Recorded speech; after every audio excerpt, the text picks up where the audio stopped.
This is what you won't do if you want a fast track to spiritual awakening.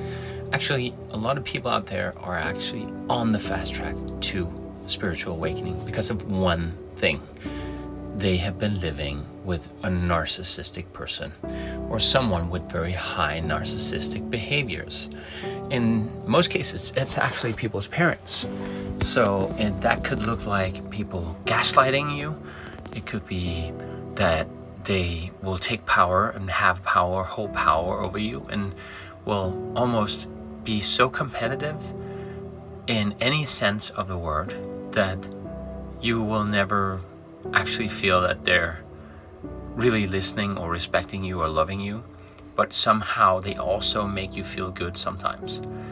And when they make you feel good, it makes you feel really good. I think in many ways, narcissistic people are the educators on earth. We need to go through some pain to understand what empathy and love is and kind of understand the journey of that. But it also is very tedious, it's very tough, it's very hard to go through that, especially alone, because usually it's in a relationship with your parents or it's a relationship with a spouse or a husband. In these cases with parents, they will gaslight you. They will always give you conditional love. You're never good enough if you don't do this, this, and this, and this, and so on. It's never unconditional love, whereas like, I don't care what you do. I will always forgive you. I'll always love you.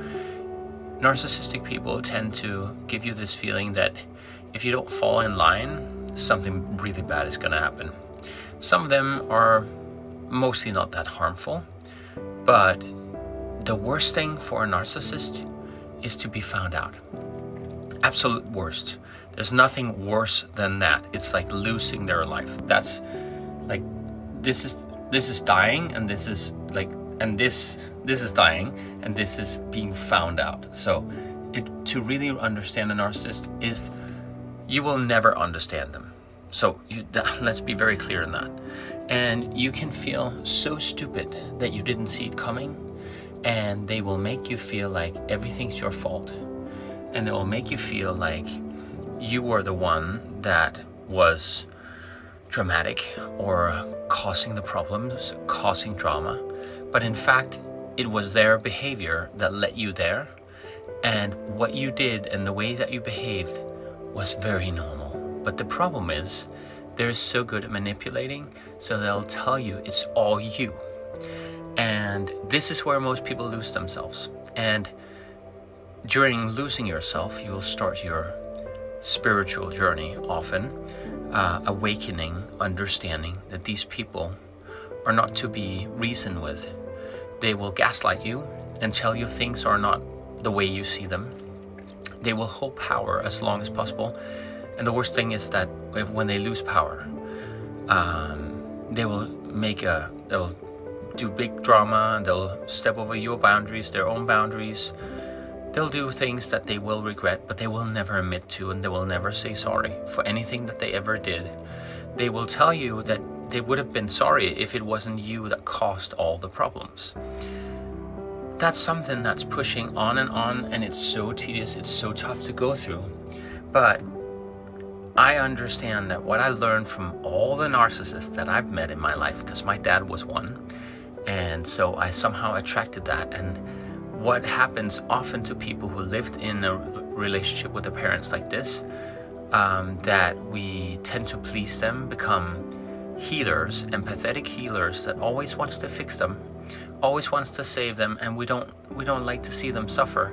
But in fact, they use that to have whole power and have power. They're excellent, like supermen and superwomen who knows exactly what you're turned on by and turned off by, and they'll use it to their benefit. Anytime that you think you're on top of things, they'll push it, they'll do it, and they'll even be super patient with it and do it a little bit every day, a little bit, until you one day be like, that's enough, I can't handle this anymore, and blah blah blah. I'll be like, oh, look at you, you're so dramatic. See, I'm not the dramatic person. You can see, you cannot even be behaving proper in a setting like this and you chose to be very dramatic. There's nothing new here, and they'll really gaslight you very strongly. So understand that you cannot understand a narcissist. They hold on to power and control so much that even if you were an excellent copycat or psychiatrist, you would not figure them out, because they're like a constant game of trying to not be found out. Finding out, like I said before, feels like dying to them. It's something that can ruin their life and give them deep depressions, because they can't handle their own energy. They can't handle being alone. They always need someone to thrive on. And maybe they'll have breaks now and then and pretend everything's good, because maybe they're not 100% narcissistic, but they will get back on the horse and they'll try any way they can to exploit you and your energy, because in many ways you can say they are spiritually wise sometimes and can be very spiritually gifted, because they're very good at reading people. But the thing is, they will always read the things in you so they can use it to their benefit. And if you're really good at something and they don't like you to be good at it, they'll start criticizing that part of you. Be like, that's such a shame. Like, you could be so great, but I think you're doing it all wrong. They want you to feel insecure and not in control. And the way that they do it is very cunning and very sneaky. And I would say it's not because narcissistic people are evil. It definitely feels like that, but they're not evil, because they just don't know better. This is the way that they survive, and probably their parents were also narcissistic or had narcissistic behavior.